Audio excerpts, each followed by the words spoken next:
रिंकू, हाँ जी, ये देख। आगे तो चले। सत श्री अकाल बीजी। सत श्री अकाल पुत्र। अब साफ दिखाई दे रहा है बीजी। बहुत साफ दिखाई दे रहा है। बीजी इतने टाइम बाद नए चश्मे बनवा ही लिए। किसी अपने ने पैसे भेजे और हर महीने पैसे भेजेंगे। वाह। ਬੋਨਾਂ ਤੇ ਟੂ ਟੂ ਹੋਊਗੀ ਤੁਹਾਡੇ 1 ਤਰੀਕ ਤੋਂ ਬਾਅਦ। ਇਹ ਤੁਹਾਡੇ ਪੈਸੇ ਨੇ, ਇਹਦੇ ਨਾਲ ਕੋਈ ਅਮੀਰ ਨਹੀਂ ਹੋ ਜਾਣਾ ਤੁਸੀਂ। ਮਾਵਾਂ ਭੈਣਾਂ ਨੂੰ ਸਤਿਕਾਰ ਦੇ ਕੇ ਮੈਨੂੰ ਖੁਸ਼ੀ ਮਿਲਦੀ ਹੈ ਇਸ ਗੱਲ ਦੀ। मुख्यमंत्री माँ बेटी सत्कार योजना, आपका अपना भगवंत मान। नमस्कार, आप देख रहे हैं 4 PM और मैं हूं आपके साथ सिमरन। क्या हुआ जब पेपर लीक पे पहली बार बोलने के लिए मजबूर हुए प्रधानमंत्री मोदी? कैसे छात्रों के आगे प्रधानमंत्री ने किया सरेंडर? प्रधानमंत्री मोदी ने ऐसा क्या कहा जिस पे तुरंत राहुल ने जवाब दे दिया? कैसे अखिलेश यादव ने मोदी को बोलने पे मजबूर कर दिया? दोस्तों, नीट यूजी परीक्षा पे पेपर लीक होने की खबर मई 2026 के दूसरे सप्ताह में आई थी। तभी से इसको लेके हंगामा हो रहा था, लेकिन तब से लेके अब तक हमारे महामानव ने पेपर लीक का नाम तक नहीं लिया था। अब तक सिर्फ मंत्रियों और सूत्रों के हवाले से खबर सामने आती रही कि Modi ji NEET paper leak को लेके गंभीर हैं, मोदी जी ने ये एक्शन लिया है, मोदी जी ने वो तीर मारा है। लेकिन मजाल थी कि मोदी जी ने एक बार पेपर लीक का नाम तक लिया हो। लेकिन फिर आज ऐसा क्या हो गया कि पहली बार मोदी को सामने आके खुद को छात्रों के आगे सरेंडर करना पड़ा? उन्होंने पहली बार बोला तो क्या बोला और किन किन सवालों को वो गलत कर गए, और उनके बयान पे कैसे राहुल गांधी समेत पूरे विपक्ष ने उनका पलटवार किया है, सब कुछ आपको बताने वाले हैं। दोस्तों, लोकसभा में नीट पेपर लीक और छात्रों पे हुए पुलिस एक्शन के बाद बुधवार को जोरदार हंगामा हुआ था। इसी दौरान जब स्पीकर ने कांग्रेस और बीजेपी को बोलने का मौका दिया तो समाजवादी पार्टी के अध्यक्ष अखिलेश यादव बुरी तरह से भड़क गए। उन्होंने स्पीकर ओम बिरला को बुरी तरह खरी खोटी सुनाते हुए कहा कि आपने इनके और इनके बोलने का उनको मौका दिया, पर हमारा क्या? ये मुद्दा कांग्रेस, सपा या बीजेपी का नहीं है, ये छात्रों का मुद्दा है। इसके साथ ही अखिलेश ने एक जरूरी सवाल उठाते हुए कहा कि प्रधानमंत्री बाहर बोल सकते हैं तो सदन में आके क्यों नहीं बोलते? क्या प्रधानमंत्री युवाओं के लिए सदन में बयान नहीं दे सकते? बाहर बोल सकते हैं लेकिन सदन में क्यों नहीं बोल सकते? अध्यक्ष महोदय, ये मुद्दा कांग्रेस, समाजवादी पार्टी, बीजेपी का नहीं है। ये मुद्दा युवाओं और छात्र नौजवानों का है। तो आपने इनको बुलवा दिया, क्या समझौता कर लिया आपने? क्या आपने क्यों नहीं बोलने दिया हमें? अध्यक्ष आपको मैंने बोलने के लिए कहा, 1 मिनट प्लीज। नहीं, आपने समझौता क्यों कर लिया फिर? हम लोग का बात भी अखिलेश जी नहीं, छात्र नौजवान क्या केवल? अखिलेश जी 1 मिनट। नहीं अध्यक्ष महोदय, ये पक्ष ठीक नहीं है अध्यक्ष महोदय। ये युवा, छात्र, नौजवान हम सबके हैं, हम सब लड़ रहे हैं उनके लिए, हम सब लड़ रहे हैं उनके लिए। और जब छात्रों की नहीं सुनी जाएगी तो सड़कों पे आएंगे। और जो सरकार ने व्यवहार किया है, इस्तीफा तो क्या है? इस्तीफा तो जब चाहेंगे तब मंत्री ले लेंगे, सदन के बाद ले लेंगे। लेकिन सवाल ये, जो छात्रों के साथ व्यवहार हुआ है, उनके हाथ तोड़े, सर तोड़ा, उनके कपड़े फाड़े, क्या बेटियों के कपड़े फाड़ेंगे आप? हम और राहुल नहीं थे। अध्यक्ष महोदय, हम मजबूरी में गए हैं प्रधानमंत्री के आवास पर। अगर आप सुन लेते हैं यहाँ पर तो हम नहीं जाते। क्या प्रधानमंत्री स्टेटमेंट नहीं दे सकते हैं? युवाओं के लिए आप बाहर बोल सकते हैं, सदन में क्यों नहीं बोल सकते हैं आप?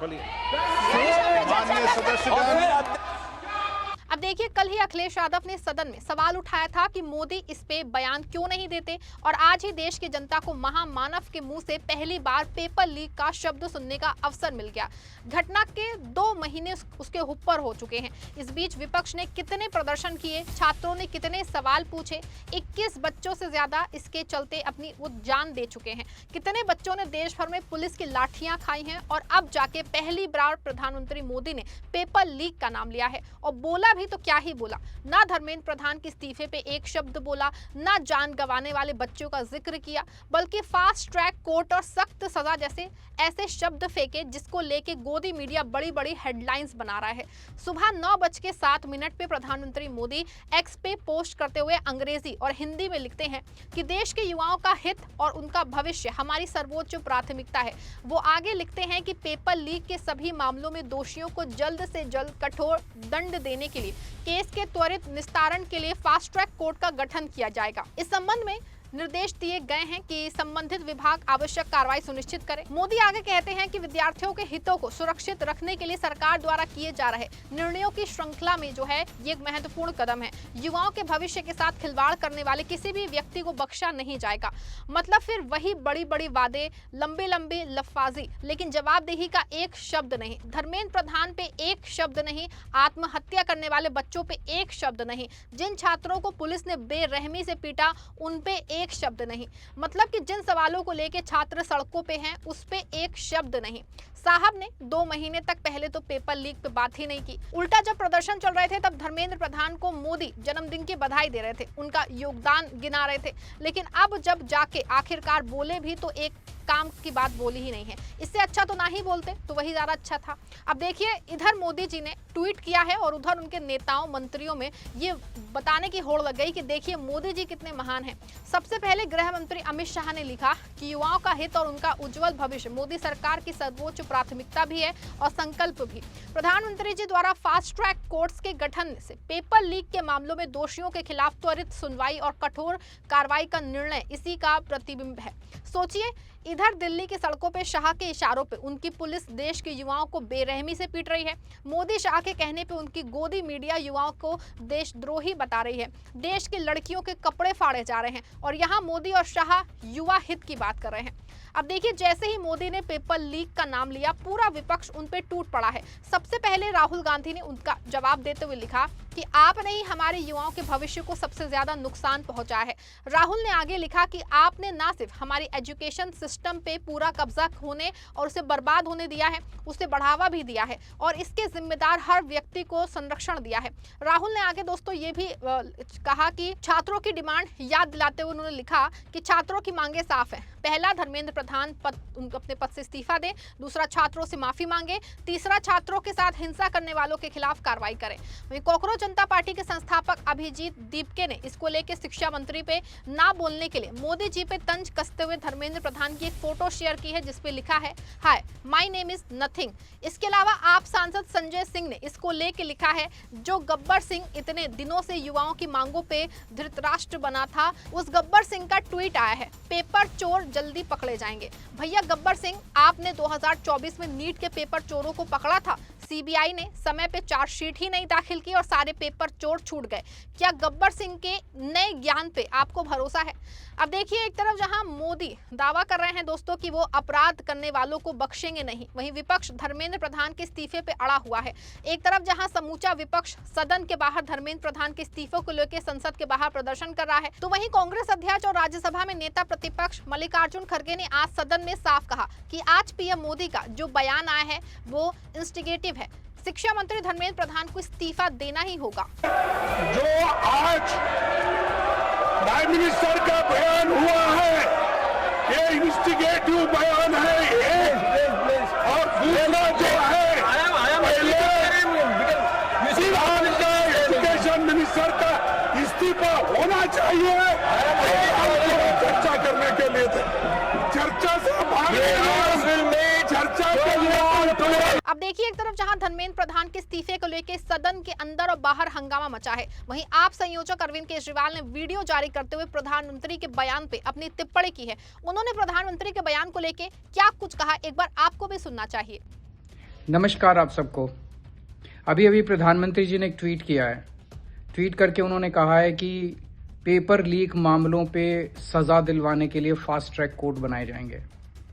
पर प्रधानमंत्री जी, ये तो बच्चों ने मांगा ही नहीं था, ये तो डिमांड ही नहीं थी। ये तो ऐसे लग रहा है जैसे आप बच्चों को बेवकूफ़ बना रहे हो।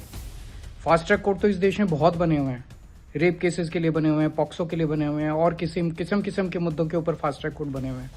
उनमें तो सुनवाई होती नहीं है। कई फास्ट ट्रैक कोर्ट्स में तो और ज़्यादा टाइम लगता है, जो नॉर्मल कोर्ट्स में लगता है उससे भी ज़्यादा। तो ऐसे लग रहा है जैसे अभी भी आप लीपा पोती करने की कोशिश कर रहे हो, अभी भी आप धर्मेंद्र प्रधान को बचाने की पूरी कोशिश कर रहे हो। बच्चों ने मांगा था धर्मेंद्र प्रधान का इस्तीफा, उसकी आपने बात ही नहीं की। बच्चे के सर फट गए, टांगे टूट गई, टांगों के उनके ऊपर लाठी चार्ज हुआ, आंसू गैस के गोले छोड़े गए, बर्बरता से उनके ऊपर हमला किया गया। बच्चे अस्पताल में एडमिट है। मैं कल जंतर मंतर जाके देख के आया था, कई बच्चों से मिल के आया था। एक शब्द नहीं बोला उनकी सिंपैथी के लिए आपने। पूरी दुनिया में कुछ हो जाए आप ट्वीट करते हो, ये बच्चे आपके बच्चे नहीं हैं। थोड़ी सी दया आती है आपको इन बच्चों के लिए जिन पे इतनी बर्बरता से आपने हमला करवाया था। बच्चे कह रहे हैं कि हर साल पेपर लीक होते हैं, हर साल पेपर लीक होते हैं। आपने कोई ऐसा ऐलान नहीं किया कि क्या सिस्टमिक चेंजेस किए जाएंगे जिससे बच्चों को ये भरोसा हो सके कि अगली साल का नीट लीक नहीं होगा या अगले पेपर लीक नहीं होंगे। कोई विजन ही नहीं है सरकार का, आपका कोई विजन ही नहीं है। अगली साल भी पेपर लीक होंगे, इसी तरह से पेपर लीक होंगे, कोई चेंजेस तो कर नहीं रहे आप। अगली साल भी नीट लीक होगा, अगली साल फिर बच्चे आत्महत्या करेंगे। आज आपका ये ट्वीट जो है ये एक हारे हुए और दिशाहीन पर अहंकारी इंसान का ट्वीट दिखाई दे रहा है। तो आखिरकार जिस मुद्दे पे 2 महीने तक चुप्पी रही उस पे प्रधानमंत्री को बोलना पड़ा, लेकिन अब सबसे बड़ा सवाल है कि क्या सिर्फ एक ट्वीट से लाखों छात्रों का भरोसा वापस आ जाएगा? क्या फास्ट ट्रैक कोर्ट का ऐलान उन परिवारों के दर्द को कम कर देगा जिन्होंने अपने बच्चों को खो दिया है? क्या इससे उन छात्रों के जख्म भर जाएंगे जिन्होंने सड़कों पे लाठियां खाई हैं? विपक्ष साफ कह रहा है कि जब तक धर्मेंद्र प्रधान इस्तीफा नहीं दे देते, छात्रों से माफी नहीं मांगी जाती और पुलिस कार्रवाई की जवाबदेही तय नहीं होती, तब तक ये लड़ाई खत्म नहीं होने वाली है। यानी अब मुकाबला सिर्फ पेपर लीक का नहीं है बल्कि जवाबदेही बनाम सत्ता का बन चुका है। इस पे आपकी क्या राय है? कमेंट में जरूर बताएगा। वीडियो को लाइक और शेयर करिएगा।